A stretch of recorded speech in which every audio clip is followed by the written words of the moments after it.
Bien, continuando entonces con los temas de la química general 1 y en cuanto pues a la geometría molecular, hoy vamos a asociar ese tema con la polaridad. Primero recordar que los compuestos iónicos, ¿verdad?, son de naturaleza polar, ¿verdad?, por lo general. Ahí no lo vamos a discutir. Pero los compuestos covalentes, dependiendo de la disposición y la geometría, así como de sus dipolos formados, nos definirán también la polaridad de las moléculas. Esto es bien importante que lo tengamos en cuenta. Es determinante conocer el número de pares de electrones en el átomo central también. ¿Por qué? Porque esto nos va a definir la geometría y la geometría en sí también va a influir cómo los dipolos formados entre los átomos, ¿verdad?, se van a converger en la misma estructura y nos van a formar una molécula polar o no polar. Por ejemplo, veamos el difluoruro de berilio. Está unido a dos átomos, ¿verdad? ¿Cuántos pares de electrones tiene el berilio? Tiene dos pares a su alrededor. Y de acuerdo a lo que hemos venido hablando, si hay dos pares de electrones a su alrededor del átomo central, vamos a asumir que tiene hibridación sp.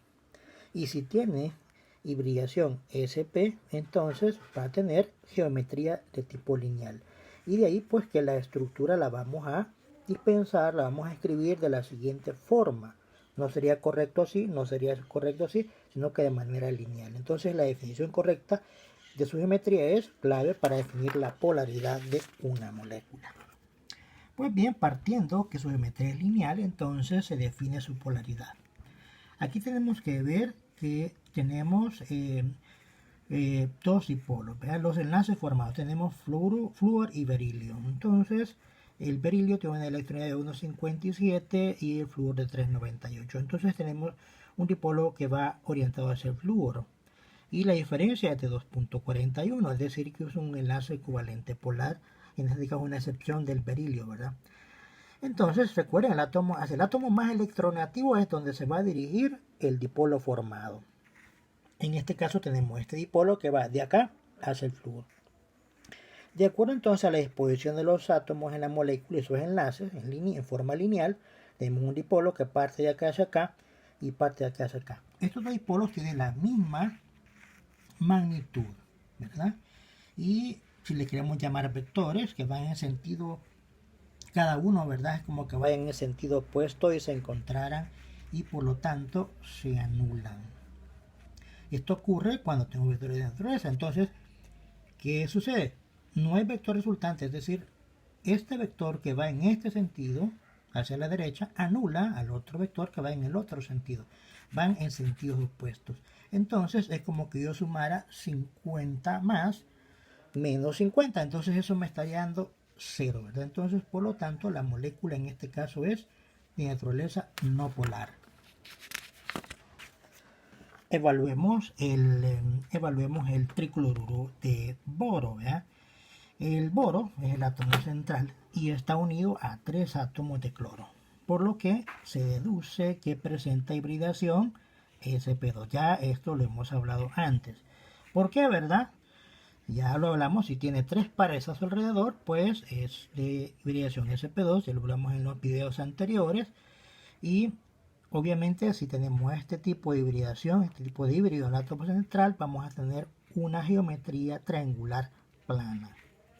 Es decir que si yo escribo la molécula de esta manera sería incorrecta, porque aquí le estoy dando una geometría de T, cuando tengo una geometría, ¿vea?, triangular o trigonal plana con ángulos de 120. Eso ya lo discutimos antes.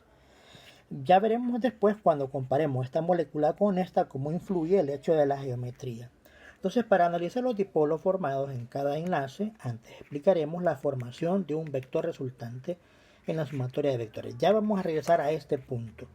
Antes tenemos que ver cómo pues se forman las resultantes cuando se suman o se restan vectores. Por ejemplo, aquí tendríamos los vectores que van hacia el mismo punto, como que se van a encontrar. Entonces, estos dos vectores van en direcciones opuestas y se van a anular. Igual sería el mismo caso este, ¿verdad? Si consideramos que el átomo central está al centro, entonces se van los electrones hacia el centro. Y acá si consideramos que los átomos más electronegativos están de manera lateral, entonces se va de manera lateral. Estos dos casos no nos formarían una resultante y por lo tanto no nos forman, ¿verdad?, un vector resultante y no me estaría generando pues la polaridad. Y en el caso que tengamos dos vectores que se sumen, que van en la misma dirección, entonces tendríamos una resultante.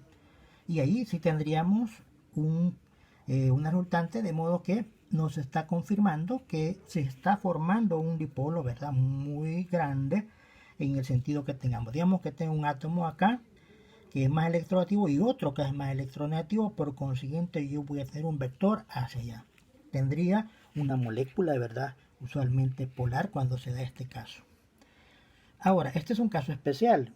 Cuando tenemos dos vectores que se cruzan, o sea, dos dipolos que se cruzan, en el centro de esos dos dipolos se genera una resultante.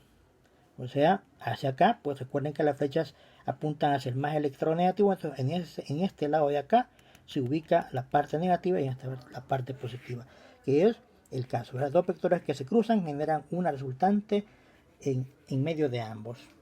Acá tendríamos otro caso donde hay un vector, es en este sentido, y otro más pequeño de menor magnitud. Aquí seguiría formándose un vector resultante hacia la derecha porque este, ¿verdad?, es más pequeño. Es como que yo tenga más 100 menos 20. Entonces siempre voy a tener un valor, ¿verdad?, que se forma en ese sentido hacia la derecha.